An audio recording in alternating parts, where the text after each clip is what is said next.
अस्सलाम वालेकुम वरहमतुल्लाहि वबरकातुहू। कैसे हैं आप लोग? उम्मीद है खैरियत से होंगे। अल्लाह ताला आपको खुश रखे, सलामत रखे, शादो आबाद रखे। यूट्यूब के कमेंट सेक्शन में क्वेश्चन आया है और ये क्वेश्चन आया है मुसब अल्ताफ की तरफ से। अब ये खातून हैं या मर्द हैं ये मुझे मालूम नहीं है, बहरकैफ भाई हैं या बहन हैं, उनकी तरफ से सवाल है। वो कहती हैं वालदा व्हील चेयर पर उम्रा कर रही हैं, अब वो गिलाफ काबा छूना चाहती हैं, क्या करें? एक इनका ये क्वेश्चन है। दूसरा है और वो रियाज़तुल जन्ना में व्हील चेयर के साथ जा सकती हैं, दो क्वेश्चन। और तीसरा है और इनके पास टच मोबाइल भी नहीं, परमिट कैसे होगा? ये तीन क्वेश्चन है इनके। देखिए, सबसे पहला क्वेश्चन है वालदा व्हील चेयर पर हैं, उम्रा कर रही हैं, अब वो गिलाफ काबा छूना चाहती हैं, क्या करें? देखिए, एक बात ज़हन में रखिएगा, जो लोग भी उम्रे पे जा रहे हैं या कभी हज पे जाएं, आपने कभी भी व्हील चेयर के साथ नीचे मताफ में उतरने की कोशिश नहीं करनी है। इसकी परमिशन अब नहीं होती है, पहले होती थी लोग नीचे भी।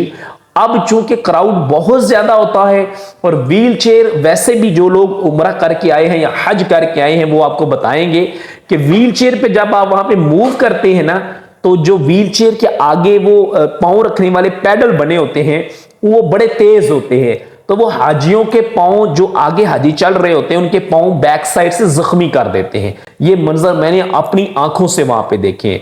तो खुदारा आपने एहतियात करनी है, बल्कि ऊपर बरामदे में भी जो लोग इस तरह व्हील चेयर यूज करते हैं उन्होंने भी इस चीज की एहतियात करनी है कि आपने दूसरे हाजियों की, चूंकि वो हालत एहराम में होते हैं, वो उम्रा कर रहे होते हैं, तो उनका उम्रा आपने खराब नहीं करना, तो उनको आपने इस परेशानी से बचाना है। बहरकैफ आपने ये एहतियात भी करनी है। ज़िमनन मैंने ये बता दिया।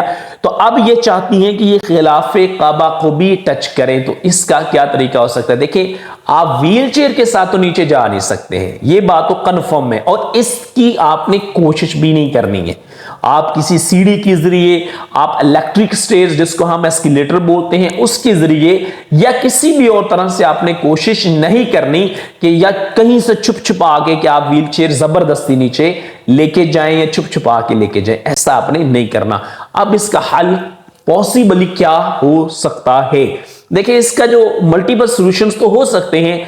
एक सॉल्यूशन मैं आपको बता देता हूं जो मेरे जहन में आ रहा है, वो ये हो सकता है कि जो इस तरह का मरीज है या इस तरह की जिनके साथ सिचुएशन है, तो वो किसी की हेल्प से बगैर व्हील चेयर के आप उनको बैतुल्ला शरीफ के करीब लेके जाएं।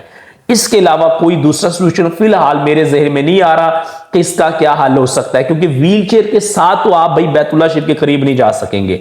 इतना क्राउड होता है, इतना रश होता है कि वहां तो जो सेहतमंद लोग जाते हैं उनके लिए सम टाइम करीब जाना मुश्किल हो जाता है, और बड़ी मेहनत के बाद वो करीब पहुंचते हैं, तो ये तो फिर व्हील चेयर पे हैं। तो इसलिए इसका बेस्ट सोल्यूशन ये है कि अगर ये औरत हैं, जैसे बता रही हैं मेरी वालिदा है, तो अब ये है कि 2 या 3 खवातीन इनको वहां नीचे लेके जाएं, अपने साथ मतलब उनको मैनेज करें, और उस टाइम पे जाएं कि जिस वक्त क्राउड कम हो। जिस वक्त क्राउड बहुत ज्यादा होता है, स्पेशली रात का वक्त होता है या सुबह सुबह का वक्त होता है, उस वक्त उनको मत लेके जाएं, और व्हील चेयर के साथ नीचे जाने की कोशिश भी हरगिज नहीं करनी है। यह बात ज़हन में रखिएगा। और तीसरी बात यह है कि जब आपने नीचे जाना है तो बहुत एहतियात के साथ जाना है, और उस साइड पे इनको लेके जाएं जिस साइड पे रश कंपैरेटिवली कम है।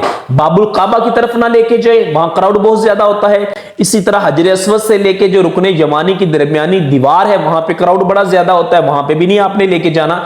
तो आप इनको उस एरिया में लेके जाएं जहां पे कम रश है, उस जगह पे आप इनको बैतुल्ला शरीफ की दीवार के साथ टच भी कर सकते हैं, कोई हर्ज नहीं है, बिल्कुल जाना चाहिए। हर एक का शौक होता है, ज़ौक होता है, लेकिन वहां के जो उसूल हैं, वहां के जो कवानीन हैं, उनको आपने फॉलो करना है। कोई जबरदस्ती करने की कोशिश हरगिज नहीं करनी कि आप व्हील चेयर इधर उधर से छुपा के सीढ़ियों से या किसी भी तरीके से नीचे ले जाएं, इसकी कोशिश नहीं करनी है। दूसरा इनका क्वेश्चन ये है, ये पूछ रही हैं कि वो रियाज़तुल जन्ना में व्हील चेयर के साथ जा सकती हैं। जी, रियाज़तुल जन्ना तक व्हील चेयर पे वहां जाने की फैसिलिटी होती है। बेसिकली जो खवातीन जाती हैं मस्जिद नबवी शरीफ में, वहां से जब उनकी रोजा रसूल सल्लल्लाहु अलैहि वसल्लम पे हाजिरी होती है, तो उसका तरीका कार ये होता है कि खवातीन मक्का मुकरमा में तो मर्द और खवातीन इकट्ठे होते हैं, लेकिन मदीना मुनव्वरा में ये सेपरेट होते हैं। तो इनका गेट पीछे सेपरेट है, जहां से ये मस्जिद नबवी शरीफ के अंदर एंटर होती हैं। वहां से परमिट वगैरह चेक करवाने के बाद अंदर उन्होंने बाकायदा स्ट्रीट्स बनाई होती हैं टेंट वगैरह लगा के, तो वहां से गुजर के फिर इन्होंने रियाज़तुल जन्ना में आना होता है और वहां पे व्हील चेयर्स के साथ खवातीन को आने की परमिशन होती है एक खास हद तक। वहां पे जब ये पहुंच जाती हैं तो व्हील चेयर रोके फिर इनको आगे रियाज़तुल जन्ना के अंदर खवातीन के साथ जाके नवाफिल अदा कर सकती हैं, ऐसा कोई इशू वहां पे नहीं है। बहरकैफ इनको अकेले आपने वहां पे भी नहीं भेजना, वहां पे जाते हुए आते हुए क्राउड बहुत ज्यादा होता है। और दो कि वहां मस्जिदुल हराम की तरह क्राउड नहीं होता कि मर्द और खवातीन इकट्ठे हैं तो बेइंतहा रश है, ये सिचुएशन नहीं होती। खवातीन के मखसूस औकात होते हैं और उस वक्त में सिर्फ खवातीन उस मखसूस एरिए से ही जाती हैं। तो बहरकैफ आप उनको बिल्कुल लेके जा सकती हैं व्हील चेयर्स पे, लेकिन साथ में 2-3 खवातीन होनी चाहिए, यानी आप सारे इकट्ठी वहां पे जाएं। और नेक्स्ट इनका क्वेश्चन ये है, वो कहती हैं कि इनके पास टच मोबाइल भी नहीं है तो परमिट कैसे लेंगी। कोई बात नहीं है, परेशान नहीं होना। बेशुमार बल्कि लाखों हाजी हर साल हज पे जाते हैं या उम्रे वाले जाते हैं, वो पढ़े लिखे नहीं होते, टच मोबाइल यूज करना भी नहीं आता है, लेकिन वो फिर भी रियाज़तुल जन्ना में अल्लाह पाक उनको मौका देता है, वो पहुंच जाते हैं। परेशान नहीं होना, रिलैक्स रहना है, अल्लाह से दुआएं करते रहे। जिस अल्लाह ने आपको बुलाया है वो इंशाअल्लाह ताला आपको रियाज़तुल जन्ना के अंदर भी बुलाएगा। इसका सिंपल सा तरीका यह है कि आप जिस काफिले के साथ उनको भेज रही हैं उसके अंदर डेफिनेटली कोई ना कोई पढ़ा लिखा मर्द या औरत होगी, तो आपने उनके साथ डिस्कस कर लेना। इसी मेरे यूट्यूब चैनल लर्न महमूद 1126 के अंदर मुख्तलिफ वीडियोस पड़ी हुई हैं, आपने वो देख लेनी है। वहां से आपने समझ लेना है कि आपने परमिट कैसे लेना है, उसका प्रोसेस क्या है, रजिस्ट्रेशन कैसे करवानी है, परमिट का हसूल कैसे है। तो ये सारा समझने के बाद आपने सिर्फ ये करना है, अगर एक मोबाइल है 2 या 3 लोग हैं तो करना यह है कि उन सारे लोगों का अपने जीमेल अकाउंट इधर से ही क्रिएट कर देना है। सिंपल है, आप लैपटॉप लें, मोबाइल लें, वहां से आप जीमेल अकाउंट बना लें। ये जीमेल अकाउंट बना के आपने के कागज पे लिख लेना है, कागज पे लिख के साथ में उसका पासवर्ड भी लिख लेना है। ये हर हाजी को जो अनपढ़ भी है उसको दे देना है, उससे कहना है कि वहां पे जब आपको जरूरत होगी तो वहां पे आपने ये उनको देना है जिन्होंने आपका वहां पे परमिट लेना है।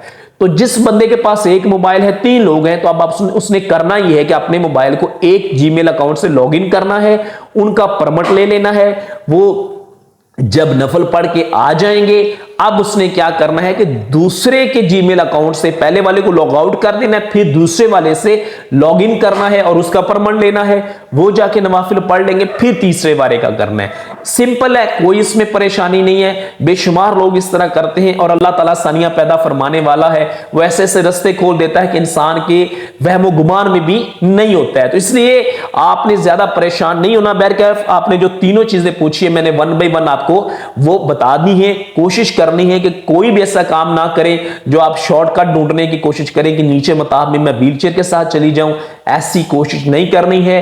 प्लान करके जाएं, जब आपने जाना है नीचे 2-4 खवातीन साथ होनी चाहिए, वो आपको हेल्प आउट करें। दोपहर के वक्त जाएं, दोपहर 11-12-1 बजे जब गर्मी होती है उस वक्त मताफ में रश बहुत कम होता है, और स्पेशली उन एरियाज में जैसा कि आपने जाना है बैतुल्लाह शरीफ के करीब, तो आप उस दीवार के पास जाएं जो बाबे काबा वाली साइड नहीं है, दीवार मुस्तजार नहीं है, इसकी जो अपोजिट साइड है उस साइड पे चले जाएं, वहां पे रश कम होता है। तो वहां पे जाके इनको आप बैतुल्लाह शरीफ के साथ टच कर सकती हैं, बिल्कुल आसानी के साथ हो जाएगा, कोई परेशानी की बात नहीं है। जब आप जाइएगा मक्का मुकर्रमा जाएं, मदीना मुनव्वरा जाएं, जहां अपने लिए दुआ कीजिएगा वहां हमारे लिए भी दुआ कीजिएगा। अल्लाह तबारक व तआला हमें भी ये बाबरकत लम्हे बाबरकत साअत नसीब फरमाए। अल्लाह ताला हमें भी दोनों जहानों में अपनी रहमतों के साए में रखे, हमें भी हज बैतुल्लाह की सआदत नसीब फरमाए। रोज़ा रसूल सल्लल्लाहु अलैहि वसल्लम पे हाजिर होके कसरत के साथ दुरूद व सलाम पढ़ने की भी सआदत नसीब फरमाए। आमीन या रब्बुल आलमीन। अस्सलामु अलैकुम व रहमतुल्लाहि व बरकातुहू।